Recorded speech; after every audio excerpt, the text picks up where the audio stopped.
On Democracy by Robert A. Dahl, voiced by the Catalyst Gamer. Part 2, Ideal Democracy. Chapter 4. What is democracy? All of us have goals that we cannot attain by ourselves. Yet we might attain some of these by cooperating with others who share similar aims.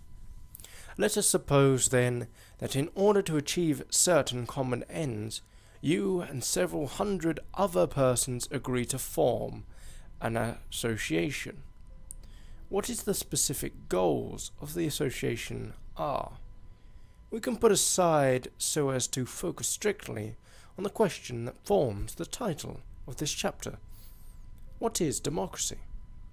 At first meeting, let us further assume several members suggest that your associations will need a constitution.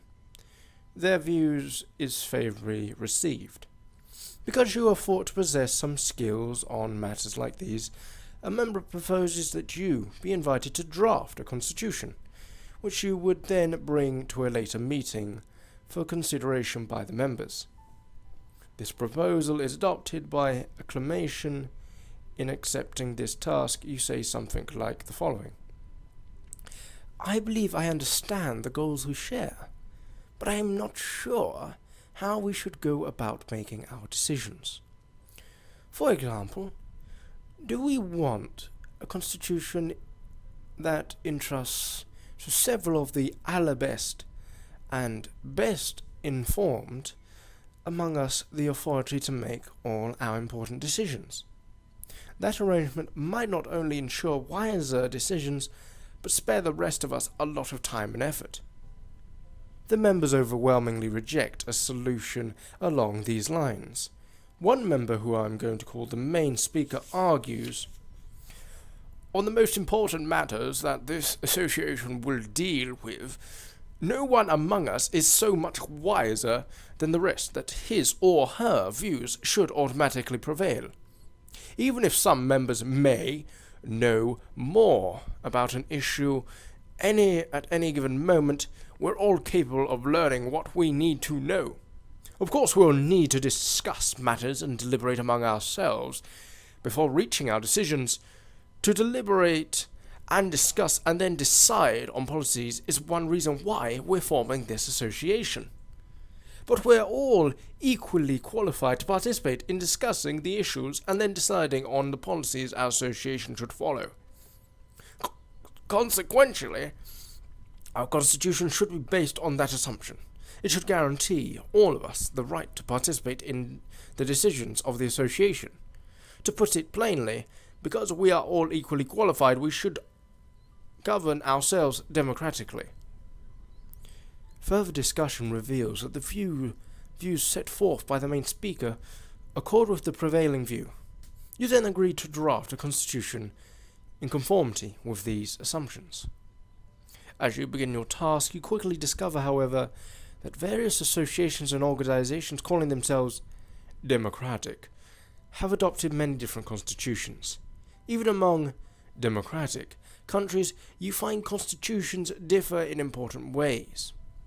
As one example, the Constitution of the United States provides for a powerful chief executive in the presidency, and at the same time for a powerful legislature in the Congress, and each of these is rather independent of the other.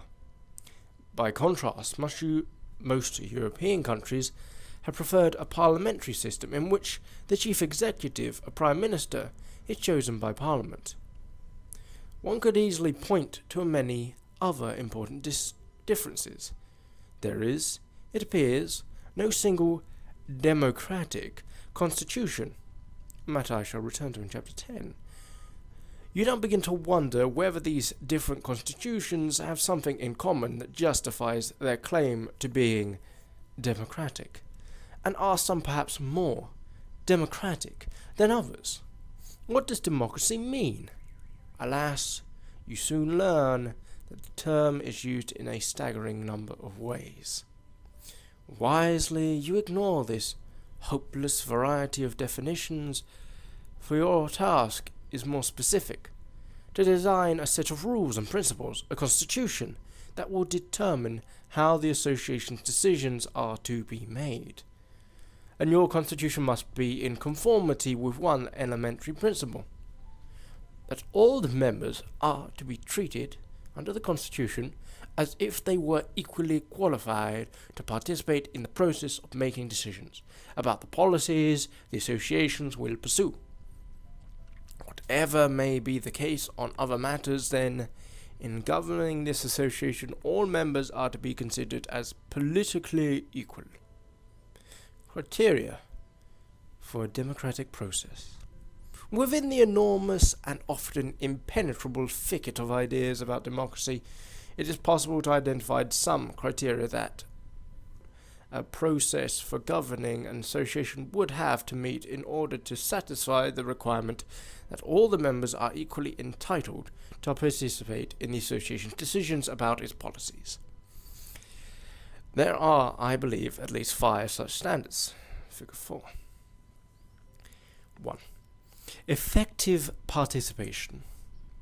Before a policy is adopted by the association, all the members must have equal and effective opportunities for making their views known and to the other members as to what the policy should be. Voting equality. When the moment arrives at which the decision about policy will finally be made, every member must have an equal and effective opportunity to vote, and all votes must be counted as equal. Enlightened understanding.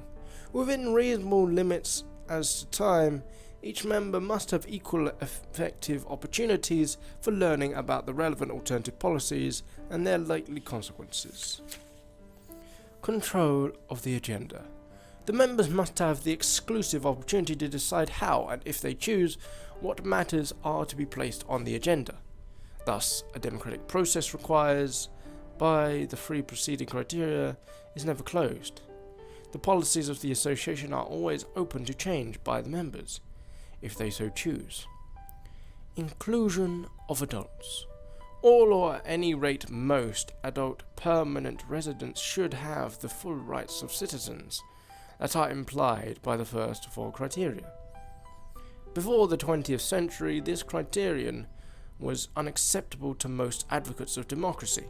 To justify it will require us to examine why we should treat others as our political equals.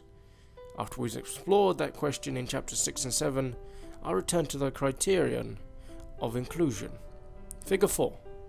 What is a democracy? Democracy provides opportunities for 1. Effective participation. 2. Equality in voting. 3. Gaining enlightened understanding. 4. Exercising final control over the agenda. 5. Inclusion of adults. Meanwhile, you might begin to wonder whether the first 4 criteria are just rather arbitrary selections from many possibilities. Do we have good reasons for adopting these particular standards for democratic process? Why these criteria? The short answer is simply this. Each is necessary if the members, however limited their numbers may be, are to be politically equal in determining the policies of the association. To put it in another way, to the extent that any of the requirements is violated, the members will not be politically equal.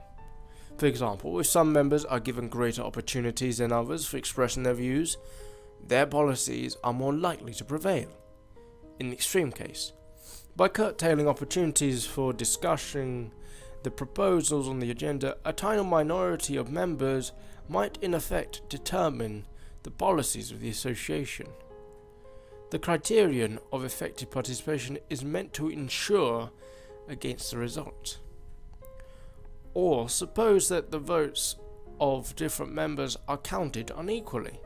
For example, let's assume that votes are assigned a weight in proportion to the amount of property a member owns, and members possess greatly differing amounts of property.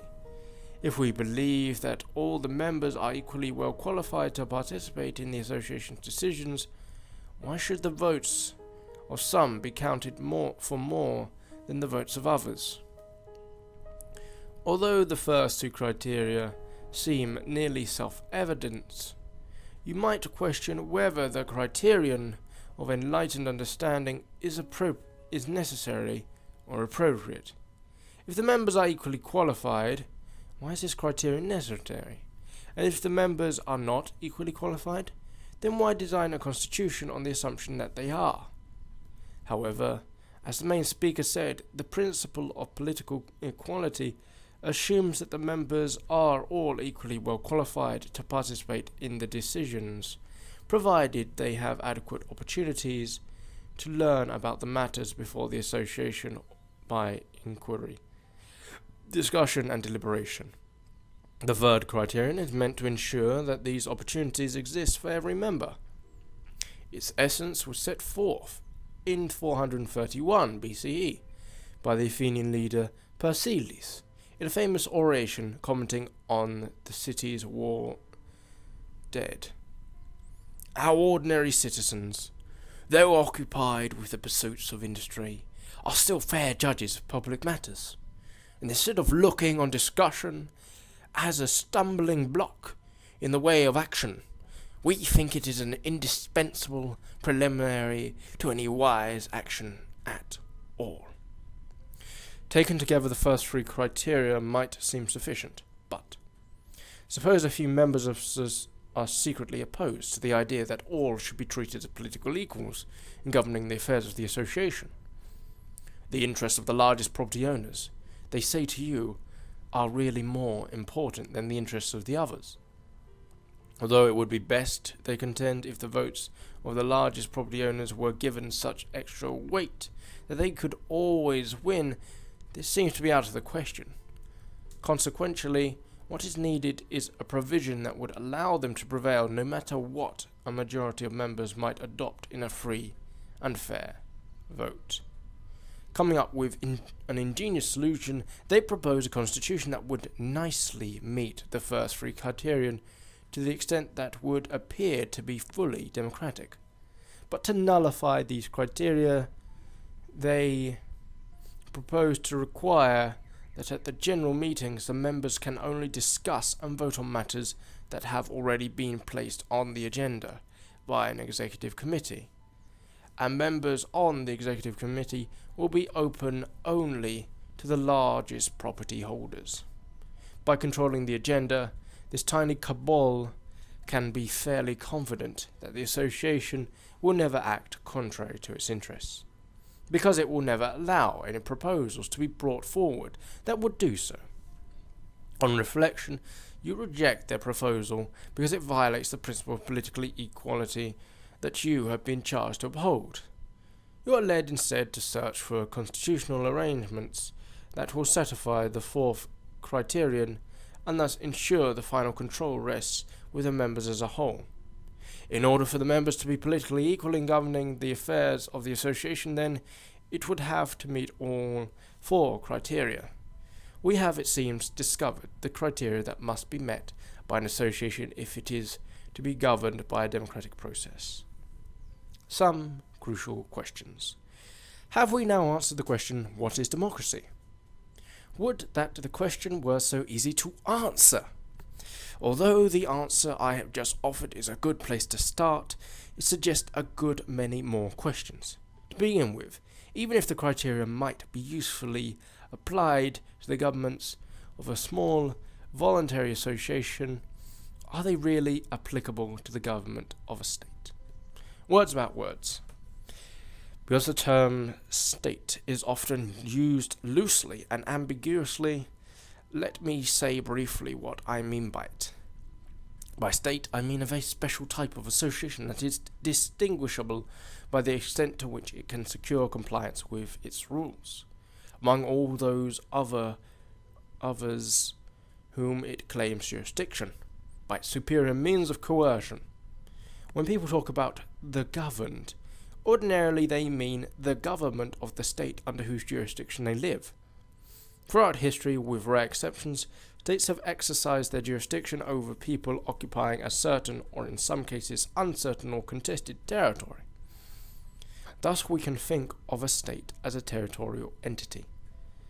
Although in some times and places the territory of a state has been no larger than a city, in recent centuries states have generally claimed jurisdiction over entire countries. One could find much to quibble with in my brief attempt to convey the meaning of the word state. Writings about the state by political and legal philosophers would probably require enough paper to use up a small forest. But what I have said will, I believe, serve our purposes. Back then to our question.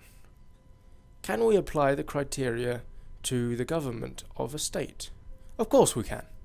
Indeed, the primary focus of democratic ideas has long been the state. Though other kinds of associations, particularly some religious organizations, played a part in the later history of democratic ideas and practices, from the beginnings of democracy in ancient Greece and Rome, the political institutions we usually think of as characteristic of democracy were developed primarily as a means for democratizing the government of states. Perhaps it bears repeating that, as with other associations, no state has ever possessed a government that fully measured up to the criteria of a democratic process. None is likely to. Yet, as I hope to show, the criteria provided highly serviceable standards for measuring the achievements and possibilities of democratic government. A second question. Is it realistic to think that an association could ever fully meet these criteria? To put the question in another way, can any actual association ever be fully democratic? In the real world, is it likely that every member of an association will truly have equal opportunities to participate, to gain an informed understanding of the issues, and to influence the agenda? Probably not. But if so, are these criteria useful? Or are they just pie in the sky, utopian hopes for the impossible? The answer, simply stated, is that they are as useful as ideal standards can ever be, and they are more relevant and useful than many.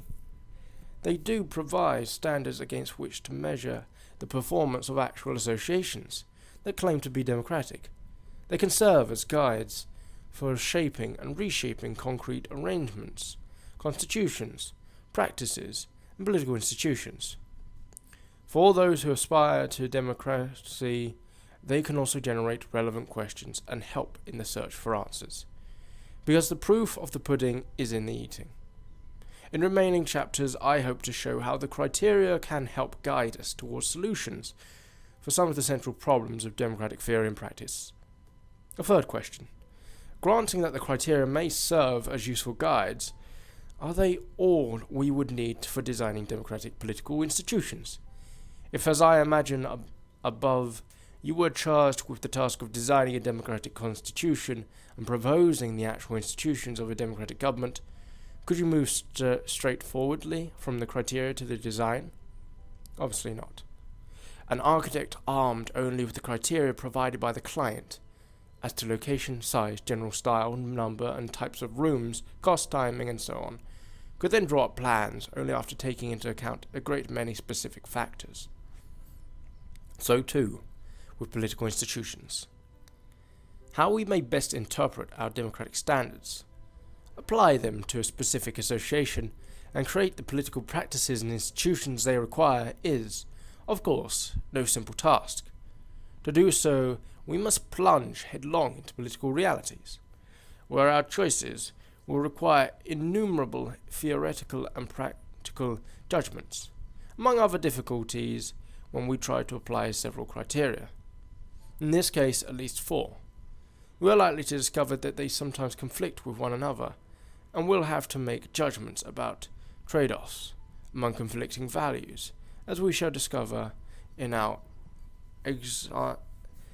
examination of democratic constitutions in Chapter 10. Finally, an even more fundamental question. The views of the main speaker were accepted, it seems, without challenge. But why should they be? Why should we believe that democracy is desirable? Particularly, why is governing an association as important as the state? And if desirability of democracy presupposes the desirability of political equality, why should we believe in something that, on the face of it, looks rather preposterous? Yet if we don't believe in political equality, how can we support democracy? If, however, we do believe in political equality among the citizens of a state, won't that require us to adopt something like the fifth criterion, inclusive citizenship? To these challenging questions we now turn.